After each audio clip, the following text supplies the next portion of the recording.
Welcome to REIT Magazine's weekly report. I'm Alan Kenny.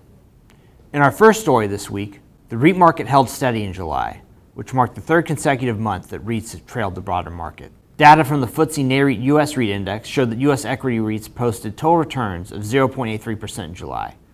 The S&P 500 was up 5.09% for the month, and the NASDAQ Composite returned 6.56% for the month. The lodging sector led the REIT market in July, up 5.56%.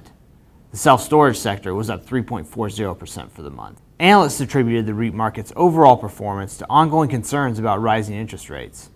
In the latest edition of Quick Study at REIT.com, NAREIT's Brad Case discussed the impact of the Federal Reserve's hints that it might begin tapering off its quantitative easing policies. I think the market is reacting to the fact that we've seen interest rates increasing, although more recently we've seen some sign from the Fed that they're not going to let interest rates get ahead of the economy.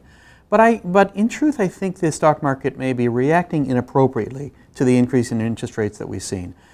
We've seen some discussion that kind of treats commercial properties as just like bonds, and if interest rates go up, the value of a bond will fall. But that's because a bond is a fixed income instrument. Commercial property is not. The lending markets are tightening up for multifamily REITs, according to a report. While the demand for apartments remained strong during the second quarter of 2013, increasing interest rates have put a damper on debt financing conditions, according to the report from the National Multi-Housing Council.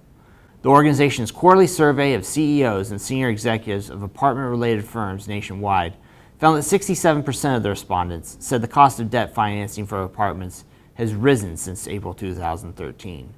Additionally, just 8% of respondents said debt financing conditions have improved. And that concludes this week's edition of Weekly Report. We'll see you next week.